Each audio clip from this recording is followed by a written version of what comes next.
আল্লাহ তাআলা বলছেন, ওয়ামা খালাকতুল জিন্না ওয়াল ইনসা ইল্লা লিয়াবুদুন। আমি জিন এবং ইনসান উভয় দলকে সৃষ্টি করছি, তারা আমার ইবাদত করবে। কিন্তু আজকে আমরা আল্লাহ তাআলার ইবাদত বাদ দিয়ে এরকম দুনিয়ার লোভ লালসায় পড়ে, মানুষের লোভ লালসায় পড়ে চাকরি, ব্যবসা বাণিজ্য, বিভিন্ন দুনিয়ার খায়ের সাথে আজকে আমরা মুগ্ধ। আল্লাহ তাআলা বলছেন যে তোমরা আমার ইবাদত করবা। আর যত পশু পাখি আছে তারা তোমাদের ইবাদত করবে। এরকম গরু আমরা জবাই করে খেয়ে ফেলি, হাঁস মুরগি, এগুলো আমাদের জন্য আল্লাহ তাআলা রাখছেন। আমাদেরকে আল্লাহ তাআলা শুধু বানাইছেন তার ইবাদতের জন্য। আল্লাহ তাআলা হযরত আদম আলাইহিস সালাতু ওয়াস সালামকে সৃষ্টি করছেন। সৃষ্টি করার পর সমস্ত ফেরেশতাদেরকে হুকুম করলেন, আদেশ দিলেন আদম আলাইহিস সালাতু ওয়াস সালামকে সিজদা করার জন্য। সমস্ত ফেরেশতা আল্লাহ তাআলার হুকুমে, আদেশে আদম আলাইহিস সালাতু ওয়াস সালামকে সৃষ্টি করছে, সিজদা দিলেন। কিন্তু ফাসাজাদু ইল্লা ইবলিস, ইবলিস ব্যতীত, ইবলিস সিজদা করে নাই। সে আল্লাহ তাআলার কাছে দাপট, সে তার নিজের দাপট দেখাইলো যে আগুন, আমাকে আল্লাহ বানাইছে আগুন দিয়ে, আদমকে তুমি বানাইছো মাটি দিয়ে, তাহলে আমি আগুন হয়ে আদমকে কেন সিজদা করব?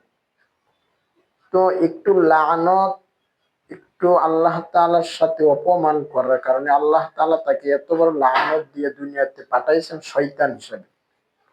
আর আল্লাহ তাআলার কত নাফরমানি আমরা করতেছি, কিন্তু আল্লাহ তাআলার কাছে আমরা ক্ষমা চাওয়া মাত্রই, তওবা করা মাত্রই আল্লাহ তাআলা আমাদেরকে ক্ষমা করে দিতেছেন। ওই সময় যদি সে আল্লাহ তাআলার কাছে ক্ষমা চাইতো, আল্লাহ তাআলা তাকেও মাফ করতো। কিন্তু আজকে আমরা আল্লাহ তাআলা যে কাজের জন্য আমাদেরকে দুনিয়াতে পাঠাইছেন, যে কাজ করার জন্য পাঠাইছেন, এই কাজ আজকে আমরা করতেছি। আল্লাহ তাআলার শত শত নবী রাসূল পয়গম্বর দুনিয়াতে পাঠাইছেন আল্লাহ তাআলার দাওয়াতের জন্য, আল্লাহ ভোলা মানুষদেরকে যেন আল্লাহর দিকে নিতে পারে। এই জন্য আল্লাহ তাআলা যুগে যুগে নবী রাসূল পয়গম্বর দুনিয়াতে পাঠাইছেন। সমস্ত নবী রাসূল এসে দুনিয়াতে একমাত্র আল্লাহ তাআলার দ্বীনের দাওয়াত দিয়েছেন। আর এই দ্বীনের দাওয়াত আজকে আমরা মানুষদেরকে বোঝাইবো দূরের কথা, মানুষ আমাদেরকে যদি বোঝাইতে আসে তাহলে আমরা আরো উল্টা বুঝাই দিই। এরকম পরিস্থিতি আজকে সমাজে, এই দুনিয়ায় চলতেছে।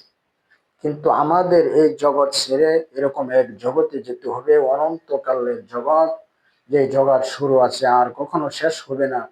এই জগতের জন্য যদি আমরা এই দুনিয়া থেকে কিছু না নিয়ে যেতে পারি, তাহলে পরকালে জগৎ হবে অন্ধকারের জগৎ। আর পরকালে আল্লাহ তাআলা রাখছেন জান্নাত এবং জাহান্নাম। যদি আমি ভালো কিছু করে যাই তাহলে আল্লাহ তাআলা আমাদেরকে জান্নাত দিবেন। জান্নাত হলো শান্তির জায়গা, আর আরেকটা হলো জাহান্নাম, সেটা হলো কষ্টের জায়গা।